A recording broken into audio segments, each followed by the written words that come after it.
Welcome to the Oh So Spurs podcast. And in this episode, you are going to hear why. 3 reasons why Wilson Odobert is a great signing for Tottenham, despite lots of talk of underwhelmment, why he completely makes sense, and the value he adds to the squad immediately. So stay tuned. I'm going to be giving you 3 key statistics behind why he's a great signing throughout this episode. But also a little bonus treat for you. We've actually interviewed a Leicester fan, which will be the second half of this podcast, and he's going to tell you all about why Enzo Maresca is likely to flop at Chelsea and why Harry Winks is already a cult hero for them, and what we need to look out for with James Maddison as a Spurs player. And to discuss it all with me is Deej over in sunny Carolina. How are you, Deej? Doing good, doing good. Looking forward to the Prem finally being back. It's too long. Yes, Too long it has an been. off-season.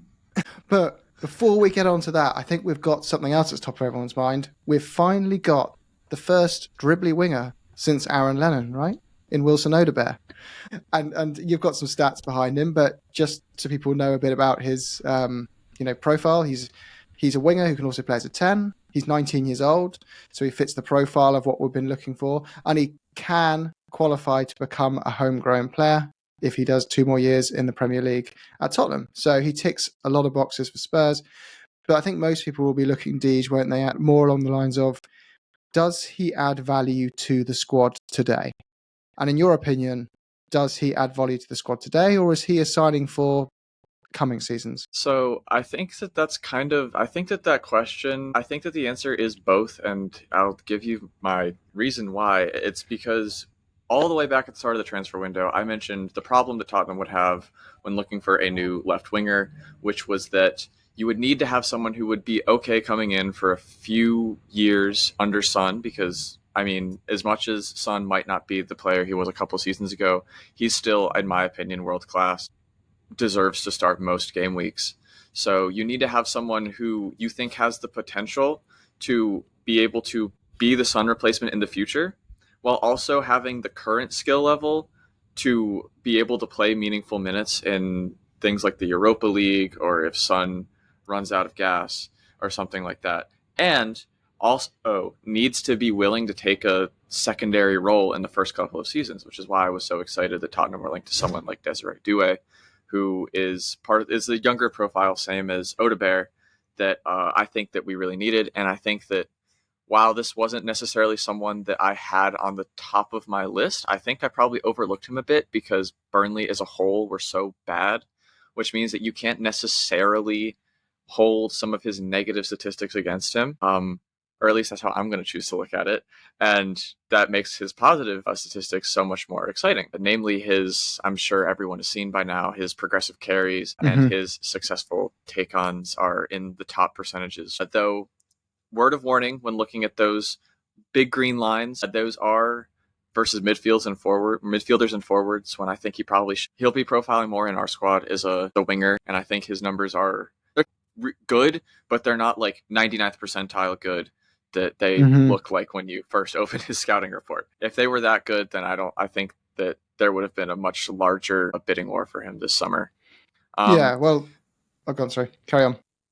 No, I was just gonna say I think that this is the kind of signing that Tottenham have been making all summer, right? Like it's not someone that you would say, oh, we're gonna splash 60, 70 mil on, but it's someone that I think if they had continued to progress, it's someone we could say in a couple of years we could drop 60, 70 mil on.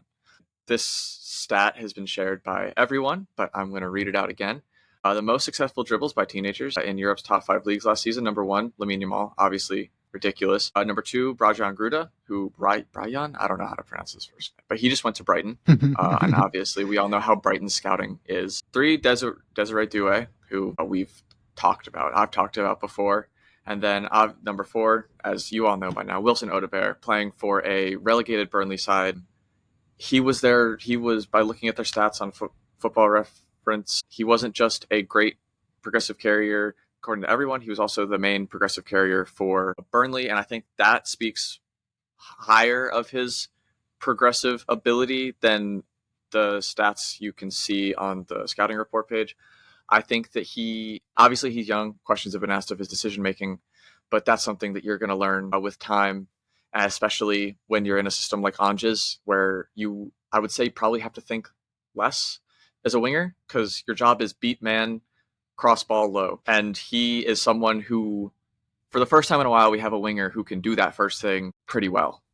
So that's Yeah. why I'm pretty excited about him. Yeah, and I guess the main criticism, you touched on it there, is a lot of it's been around age of these players we're signing, which is very much the profile that we're clearly moving back to. But I just want to add some context there, that I feel like the last time we truly had a squad that competed for things, it went right because we targeted young, exciting players before the other clubs had identified them. We've got to face a reality here. Like, we are a huge club. We're a super club. We've got lots of money. If we buy one more player of a similar price tag to Archie Gray or Wilson Odobert, we will be the highest spenders in Europe this transfer window, net spend, assuming no one else signs anyone. But we're getting quite late in the window. So it's entirely plausible, if you look at the rumours, that we are still in for a 6 and we are still in for either a left wing back or a centre back, that we could finish this window as the biggest spenders in Europe. And the 3 seasons before that, we've remained in the top 6 in Europe. So that's net spend as well. But we still can't compete with the 4 or 5 teams above us in that category of super clubs. That when we look at these players, every club has amazing data and scouting analytics on who are the best players in the world. And we look at the same players as Barcelona, as Real Madrid, as PSG, as Man City. And when we want someone, they want them too, typically. If they're really, really good, they won't miss the chance to sign them. They'll be as desperate to get someone so someone else doesn't get them as much as they are to get them in their own team, because they need them right there and right then. So we were successful before under Poch for going, let's not play that game. Let's go in the Championship and get a Dele Alli. Let's go to Ajax and get a young Christian Eriksen. Let's go to Lyon and get a young Hugo Lloris. Let's go to take a player off Fulham like Moussa Dembele that other people probably aren't bothering to pay much attention to because, hey, it's Fulham. And all these kind of players. And then you have a couple of years of still, you're knocking on the door of that top 4 and you're challenging a young 21-year-old Harry Kane's coming through. But a couple of seasons in, those players hit this amazing level of maturity and form that meant we could challenge for titles. And I think where Spurs went wrong is we suddenly went, forget that policy. To take this to the next level, we need proven, ready-made players now. And we went all out on some really expensive signings that just, at that time as well, 40 million for Lo Celso, 60 million for 50 million for Ndombele, and 40 million for Sanchez. That was a lot of money. And it feels like we wasted all our budget on ready players with no resale value that were still hobbled by trying to pay back, when we should have continued to add that churn of young talent. Because imagine if we'd done that, we'd carried on with that policy that made us so successful, we wouldn't be looking for 15 new players right now since Ange joined. We'd be looking for 3 or 4 to plug some gaps. And then we would be dropping £100 million on a player, because you'd be going, I've got one gap in my squad, not 10. So let's put all my money into that one gap and get the perfect person.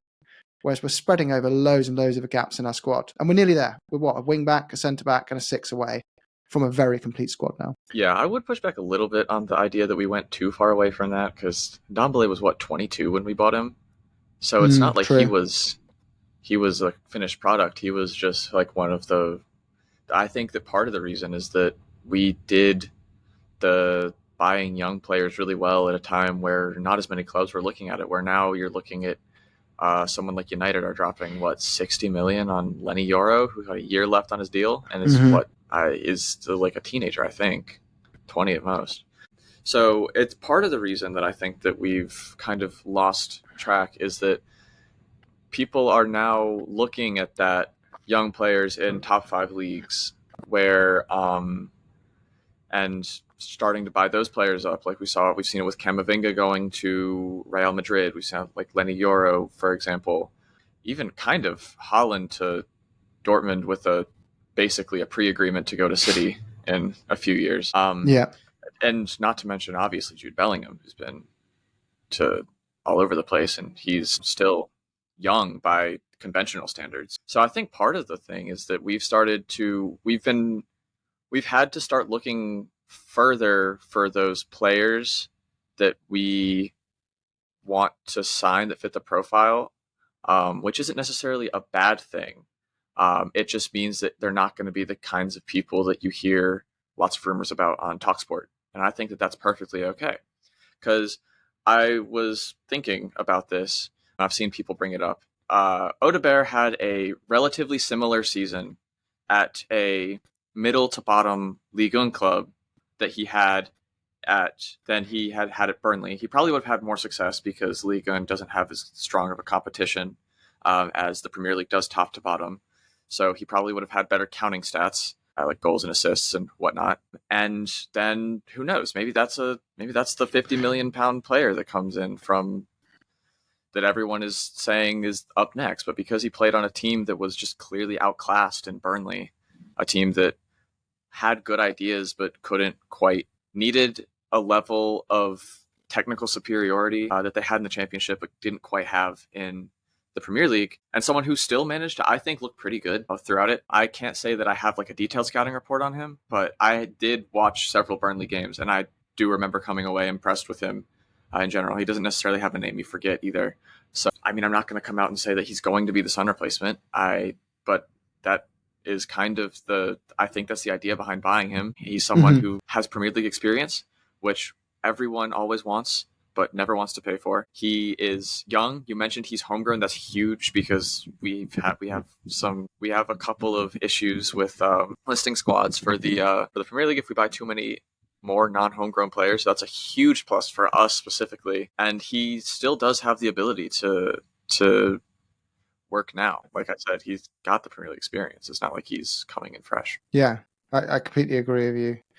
It's another one with him that I feel like it's the type of people who are really against the transfer. Probably hadn't heard of him before, but he played 30 times in the Premier League last season. So you got to feel like maybe you take those criticisms with a pinch of salt, but you also take the ones with a pinch of salt who say he's going to burst onto the scene, transform our side, and be this world-class player that's going to completely transform us. But he definitely is what we need in the Wilson Odobert in the sense that he's that 10 back up for Maddison, and he's that dribbly winger on both sides that you bring on when you're up against a low block and you're saying, how do I break this down? And that was one of the stats you mentioned earlier, being in that 99th percentile around progressive carries. And yes, like you said, partly misleading these stats when you look at them when it's like, yeah, taking on midfielders. Why don't they show you what their stats are taking on defenders? Well, that's nowhere near as exciting when you do that, is it? So they don't like to put those stats out as easily for you to get. But that was one really exciting thing for me. And the other one was just really that I was trying to think back to the last time we had a player like this in our squad, because go way back to Aaron Lennon and think he was the player that used to make you in the ground. Even if he ended the season with 3 or 4 goals, he still made you stand on your feet every week. And every time he got the ball, you felt like something could happen. And when you were looking for something to happen late on in a game, he had the other team panicking and causing some chaos in the box. And he would drag people away from your strikers as they focused on him. And I feel like William Odobert is that. And you touched on the people who are like him, like Doué and Yamal. It's like, yeah, sure, we'd rather have those two. But they're at PSG and Barcelona for a reason, right? So you look at the 3rd, 4th, and 5th best option and you go, he's one of those. Now, this is it doesn't mean he's bad. It means like he's one of the top 5 in the world of his age group at that role. And when you look at the difference between those 3 players, there's probably less than a 5% difference between the best one and the 3rd place best one. Like there's just such small margins between them. And it helps with those guys that you're playing in PSG side or Barcelona side. You're going to probably have an easier environment to play in as a young kid because there's less reliance on you doing things. You've got so many other world-class players around you to pick up your slack when you're having a bad week and take the pressure off you and take the focus off. He will be a ready Deej for Leicester on Monday night. That is what I've heard, yeah. So do you think he'll feature off the bench? Or I think my guess is no, just because I think honestly, this is Werner's new purpose in life, is to be the backup left winger until Odobert is better than him, because I think that will happen sometime this season, but I'm not sure if it'll be immediately, because obviously different system, need time to learn it. It's probably, while I said you do have to think less, I mean that because Ange wants you to play to like instinctually, but the instincts that he wants you to harness are not necessarily the same ones that he did at Burnley. They might be similar. So I'm not going to say exactly how long it'll take for him to. Dave Morse, carry on. No worries. Pod parenting. All right, let's see. Where was I? I'm not going to say exactly how long it'll take for him to feature, but I think I wouldn't be surprised if he was named to the bench, given that it sounds like the reason for the rushed announcement and everything was that they were trying to get the registration done by the time that they needed to get it done for to be in the Leicester squad. Whether or not he plays, I doubt it unless we're in a comfortable position, but I'd love to see it, obviously. One final thing to say about Odobert before we move on. To give you, I mentioned that he was the leader on Burnley for progressive carries, but to give you an idea of just how big of a difference it is, like how much he was their like main route to get the ball forward. He had 102 progressive carries last season in the Premier League.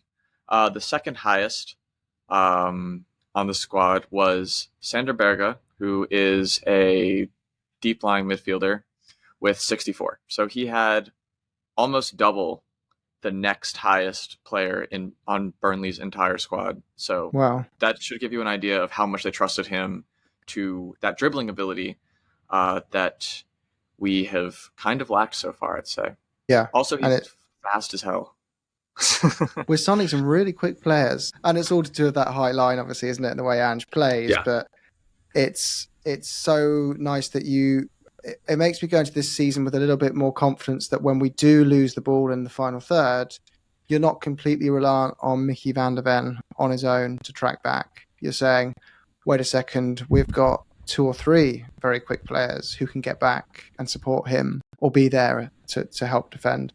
And also players that are less likely to lose the ball on the upper third of the pitch, like Solanke and Odobert. Just whereas if you've just got Johnson and Werner, who are good players at what they do, but they're not players. They are players who are going to frequently lose the ball when they're coming up against a low block, taking on their man, or going to lose the ball more frequently than Wilson Odobert or Solanke. Sonny, even, actually, to be fair to him, I'd say, can still beat a man despite being in his early 30s now. It means there's going to be less of those situations that we're all gassing back to our own goal line and going, how have we gone from nearly scoring to conceding in space of 10 seconds? Because that was a complete Achilles heel, was that, and the set pieces, with a difference between us coming 5th and coming even knocking on the door 3rd last season, which made it so frustrating. Well, and a load of injuries as well. But yeah, you've dropped some great stats in there, Deej, and I think you've taken pretty much every good one that I had. Those are your 3 stats. Deej has taken them all. He carries the ball very, very well, I'd say, in summary. And he's very quick, and he can play across the whole of the front 3. And he has even deputised as a striker on occasion as well. So, hey, now we've got Solanke as 1, Ritchie as 2, Kulu as 3, and Odobert as our 4th choice, Lancashire as well. So we've got plenty of strikers in number 9 now, which is quite refreshing as well. But looking at Leicester, Deej, I know with the second half of the pod, I'm going to bring in the interview with Wayne, who's going to tell you all about some advice on James Maddison as well, from his experience supporting him at Leicester for 3 years, why you're likely to experience massive boos for James Maddison when we're at the ground, so stay tuned to find out that, why they really dislike him, but why they absolutely adore Harry Winks, but also why some interesting conversation around why Enzo Maresca fell apart at Leicester and why that might replicate itself in the Premier League for Chelsea and leave them with some major issues during the latter part of the season, but why they might start quite strongly as well. So stay tuned for that. But Deej, Leicester is coming up, first game of the season. Are you feeling like this is going to be a walk in the park? Everyone's saying Leicester are going to go straight back down, or are you feeling like, hey, Steve Cooper knows his stuff, he's not an idiot, it's a home game, Cooper's not bad at home? Where's your headspace with this game? Well, obviously, it's the Prem. There are no easy games, but if there were a game I wanted to start my season off with, I would say a newly promoted side is probably one that I would prefer, because obviously it's going to be a whole nother level of competition to what a lot of these players are used to. Obviously, Leicester's been in the Premier League for a while before falling down 2 seasons ago, and aren't are thought of as I'd say we're kind of Premier League regulars for a while. Obviously won it too, but a lot of those players have moved on. I think it's really just Vardy, and I think Wout Fass is still there, and Didi. I haven't kept up with theirs. Obviously, Harry Winks has a lot of Premier League experience, but they're despite being a lot of those players are new and are going to have to take their get used to the Premier League like every other player who comes to the Premier League for the first time has to. I think it does give them a bit of an advantage to have a manager with Premier League experience like Steve Cooper, who will know what to do in games like this. He's a very pragmatic manager, which I think is better for a newly promoted side. We saw what happened with teams like Burnley last season, where you have a manager who's, I would say, too tied to his ideals to manage to shift how the games are being played and the talent gap between your team and your opponent. So I definitely don't think they're the worst team in the Premier League this season by any stretch of the imagination. I think I would have more faith in them staying up if they didn't have their points deduction rumored to be on the way. It's just so hard to stay up with something like that on the horizon. But they're no slouch by any stretch. That being said, I think we will probably win it fairly comfortably. Not as a knock to Leicester, but more just because I think that I don't know. I just love the way that Ange plays, and I think that Tottenham, whenever they're full strength, always look good. Yeah, and I think we're more likely to start strongly in a season than finish strongly in a season, just because of the high intensity way we play. And Wayne in the second half of this will really go and teach us why he predicted a 2-1 win for Leicester, and he's a level-headed fan. Right, and that's not. I think Spurs will finish in the top 4 quite comfortably this season, unless something drastic happens. I think we're probably favourites to take that 3rd spot this season. But he does explain why, and I won't give it all away. But there are, despite their striker issues, they have an injury crisis up front at the moment, and a pretty broken start to their pre-season. Our pre-season's been pretty disrupted as well. We haven't had Romero, Van de Ven, and Udogie available for the pre-season, really. We're still not sure what our best midfield is. We still need a 6, and we're still in the market for one, apparently. There's, our marquee signing has never played for us before. Not even a pre-season game, let alone a Premier League game. So there's lots of reasons to say, actually, I think we'll start with a lot of energy, but it takes, and Man City do this as well, right? It's not a dig at Spurs by any means. Man City gone to win the league and do this before, and you've gone, Man City are down and out. Look at them. They're 6 points behind 8 games into the season, because they have such a squad that's involved with so many international tournaments because they've got all the best players in the world. They often start their pre-season in a bit of a mess. It's just like players are off resting or off on international duty elsewhere, doing various commitments, that it takes them 3 or 4 games to get going. And I wonder if there's a chance it could go that way for us. I still fancy us to win. I'm still going to say 3-1 Spurs, conceding to a set piece and everyone going crazy about that, and Ange finally accepting we need a coach. But I think we're going Steve to be a lot Cooper better will at play set pieces smart this season, actually. Not because of anything we do, but if the rule changes that they claim to have made are actually for real, we will be way better at set pieces, because a lot of set piece goals were predicated around grabbing Vicario by any means necessary and daring the referee to call a foul, which I think 7 times out of 8 that I can remember, it didn't happen. But apparently that's a new point of emphasis, which means it'll happen for 3 weeks before Vicario gets grabbed in every corner again. But until then, I think we'll be fine with set pieces. And like I said, Solanke, I hopefully will help. Yeah. So you're going for a win, but what's the score going to be? I think we start the season off strong. We always seem to have Leicester's number.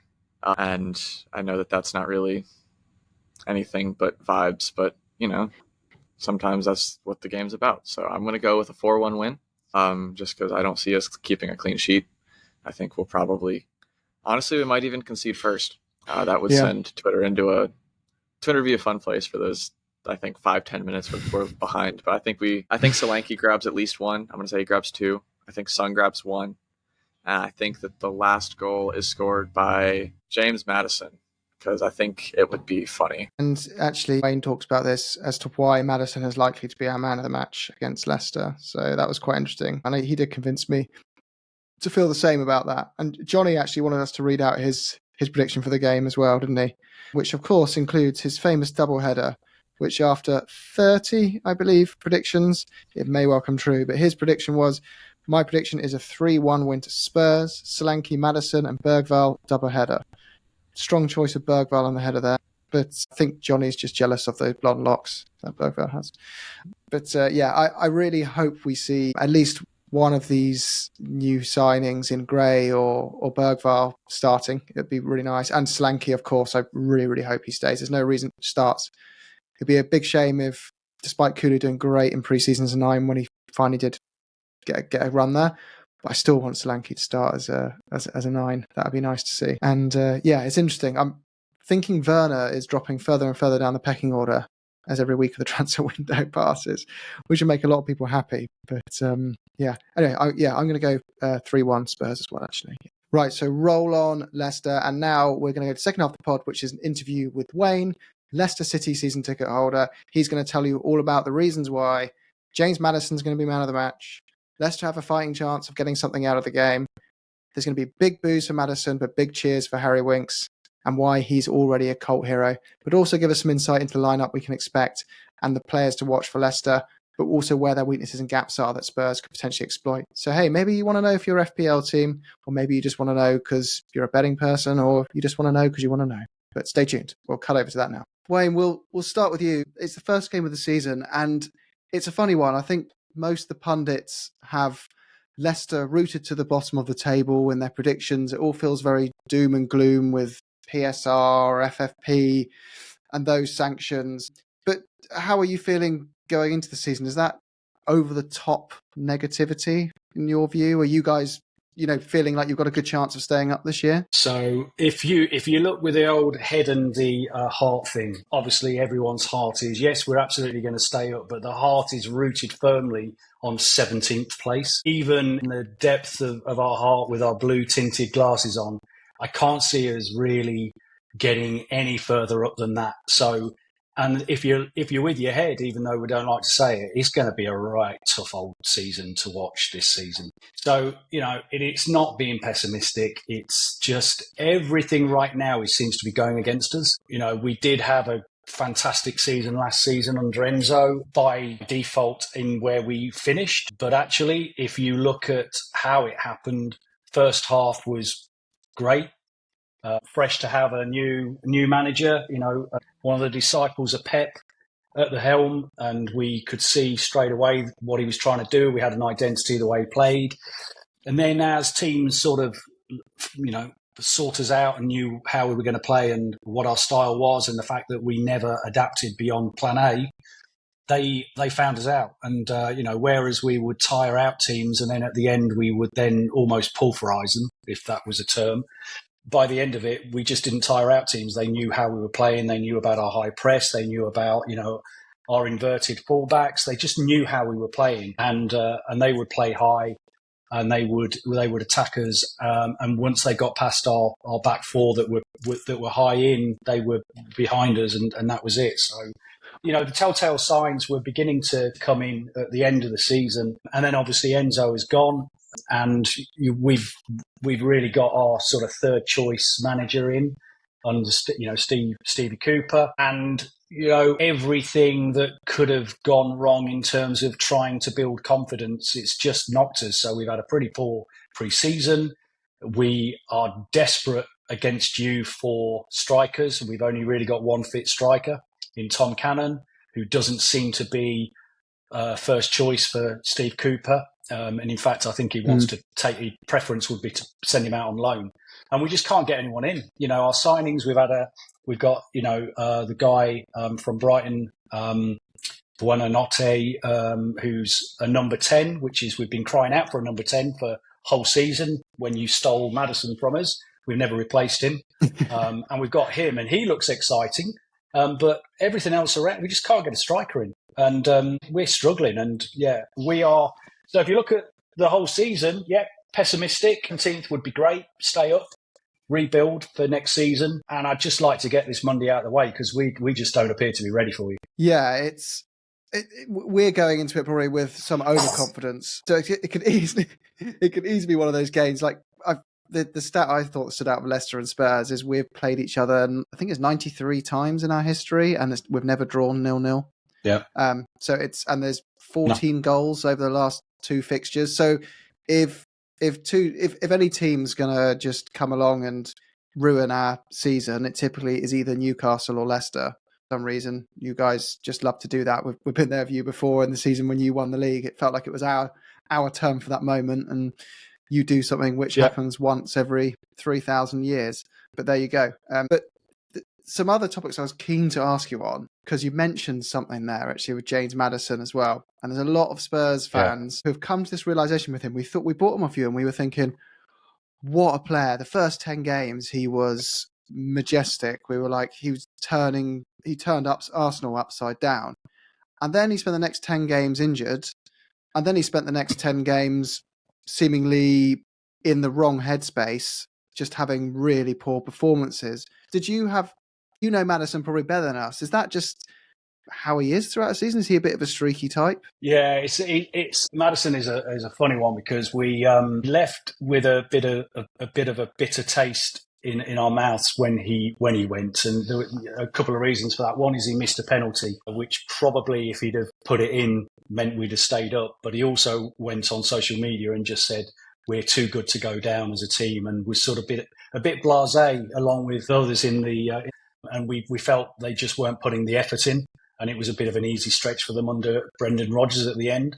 So, but that aside, Maddison, when he's on his A game, he's just a delight to watch. He's got, all the skills, all the techers, and, there's a bit of shithousery around him as well. He will go down purely because he fancies taking a free kick from a position that he goes down. But as you've said, he is really delicate. And I think it's something to do with his ankles or something like that. So, he will have a fantastic run, but he will get an injury. And then when he does come back eventually, it's as if he's come back too early. And I don't know if he has a recurring issue with either his ankles or all of his injuries seem to be around that sort of area. So I don't know if his mindset is, I don't want to get injured again because there's something going on. But when he comes back, he sort of drifts. And he's not really into it. And we found that. So I don't know how many seasons he was with us for, 3 or 4. And certainly when he was on his game and got injured, we knew he would go missing for pretty much the rest of that season. And unfortunate for him with the whole, the Euros, he missed out there because of how he came back and how he played with you. But, and our fear is he's coming back to us.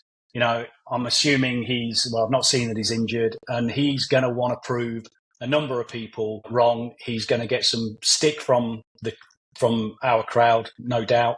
I'll certainly be, clapping him on the pitch, but I'll be booing him after. And I think he will run us ragged, and he'll also want to prove a point for why he wasn't picked for England as well. So he's just one of those that I know is going to be a thorn in our side come Monday night. But there's a lot of Leicester fans really don't like him. I still think he's probably one of the best number 10s, certainly in the Premier League, but in Europe. Yeah, I think like you said there, the thing we noticed was very much that, like that delicate bit around his ankles. And as soon as the opposition realise that, they start really like focusing on getting physical on him. And he seems to be almost nervous that someone's going to do his ankle in again or his knee again. And his confidence just falls off a cliff. And you just start seeing him looking for free kicks. And he just really, really doesn't like it. I think Ange said once, it was like, Maddison made a comment like, 3 games in a week. I'm going to, not sure I'll be playing 3 games in a week to a fan or something on camera. And then the journalist brought it up in the news conference. And Ange went, well, he's a professional footballer, mate. I hope he's ready to play 3 games a week. Almost like he was a bit taken aback. And then Maddison didn't play that next game. I think it was a gentle way of saying toughen up or you're not playing. But I'm sure, like you say, he'll come flying out the blocks, probably have the best game of the season against you, to have 3 or 4 amazing games after that, and then suddenly our fear is he just does what he does and just goes quiet for a while and then bursts back. So. And on the opposite hand, we've got Winks who came from you, and if you got those 2 players and combined the durability of Winks with the attributes and the skills that Maddison has, you'd have the complete player, because Winks is just that rock in the midfield that he just carries on. we sort of said about Winks is he's one of these players, he never catches your eye, but he's always a constant 7 or 8 out of 10. And he always gives his best, and everything clicks through him. And he's very good at the short little layoffs and then finding space. Rarely does he give the ball away. But he doesn't do what Maddison's really good at, which are those sort of little pass-throughs that creates a chance. Although Winks is a different, he's more of a defensive minded. But the range of passing from Maddison is over and above what Winks gives. But Winks gives you that engine and that durability that you just never will get from Maddison. So I mean, it's a decent trade-off. And I can see why.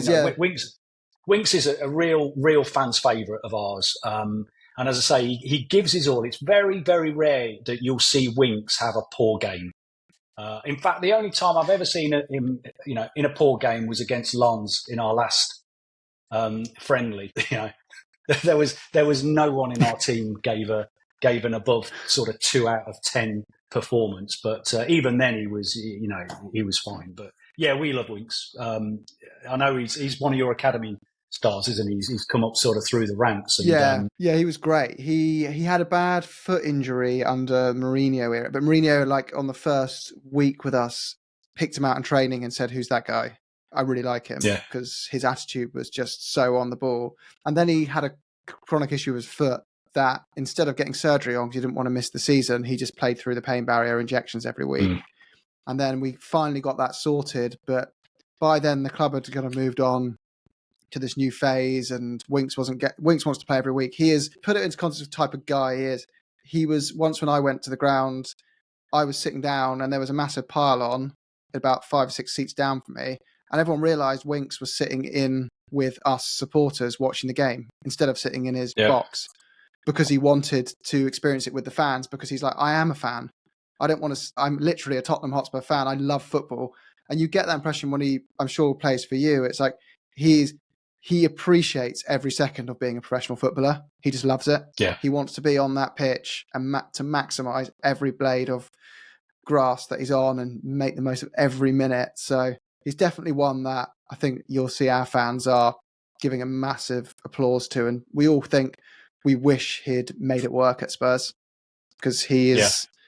Yeah, and some people say he's good enough for like the Europa League and that kind of level. He's no mug at all. So I think you guys are. He looked, and he stood out head and shoulders in last season in our division in the in the Football League Championship. It'll be interesting to see how he steps up now with our team, and especially at the moment. As I said, we're in a transition under Cooper, and I just don't think we've got an identity at the moment. And I'm hoping that the whole, we've only got pre-season to go on, but it is a mess. It seems that the back room with our ownership, and that doesn't seem all well and good at the moment from rumours that we're hearing. So we're just hoping that come kick-off at 8:00 on a Monday, things click into place and it's okay. But it will be really interesting seeing your fans in the corner and how they react to Winks when they hear his name or when he gets the ball first or whatever, compared to Maddison when he gets the ball and comes close to us. Because I think it is going to be a very, very different welcome that both of those get.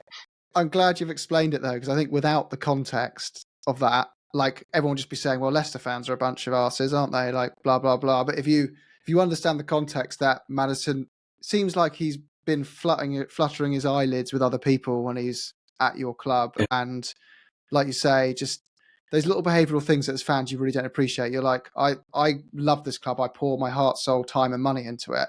And if you don't show appreciation for being here and want to fight for it, you can just get out. I'd rather not have you. It doesn't matter how good you are.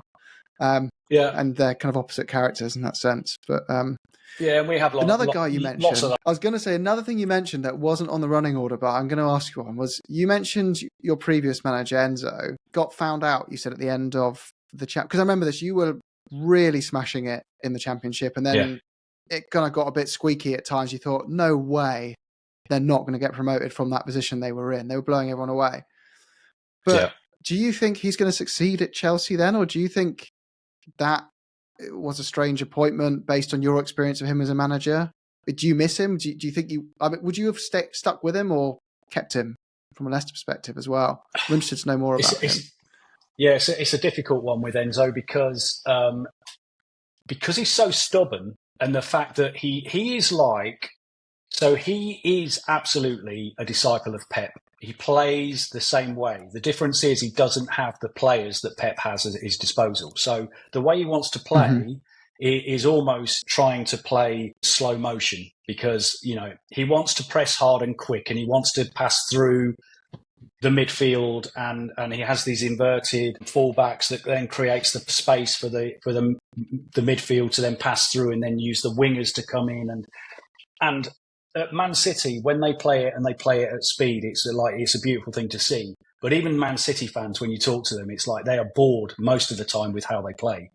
With Enzo, it started off because it was new to us, and it was almost like, because under Brendan, we were doing a lot of passing to the back, and it was really slow, although his transition was supposed to be quick, and it was more direct.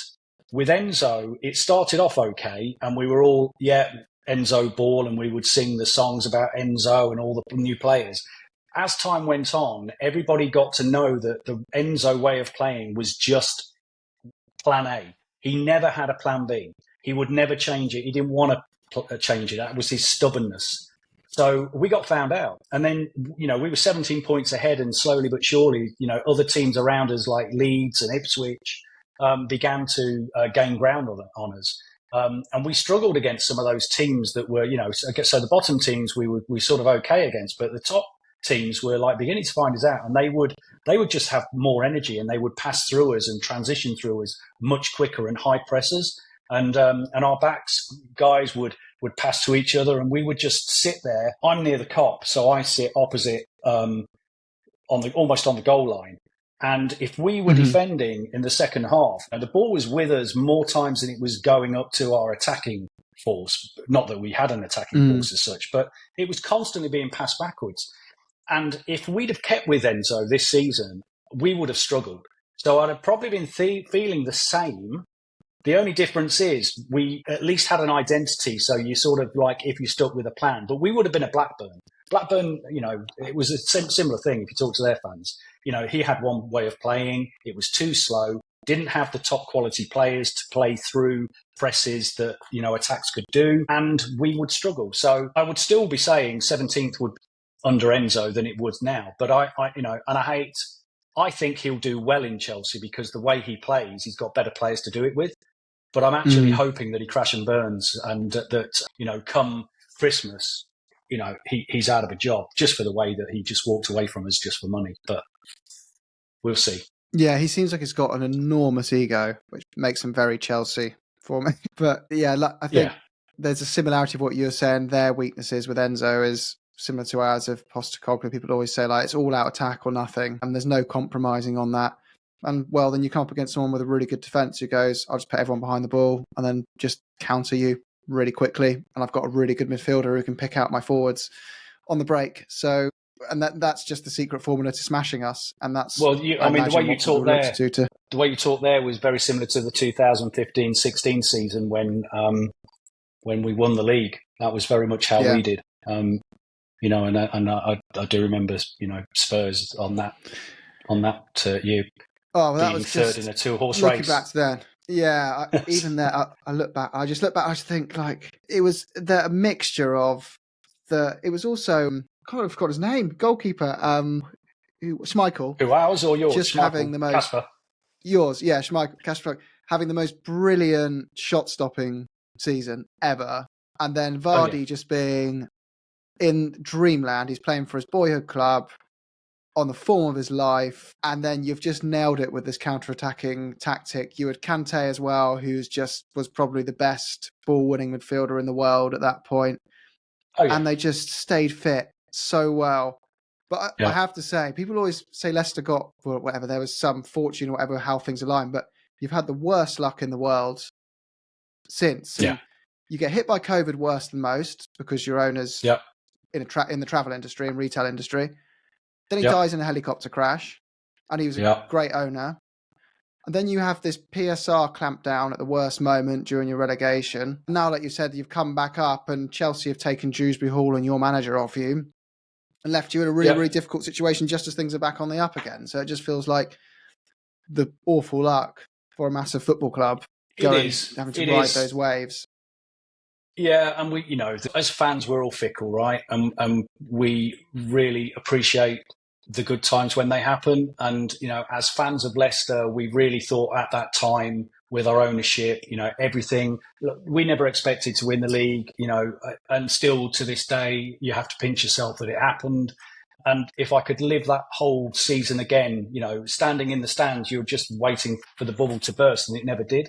So you never really enjoyed it until the last few games. But yeah, it's been almost like, trying to get into Europe. We almost hit got into the top four under Brendan and didn't quite make it, win the last game for 2 seasons.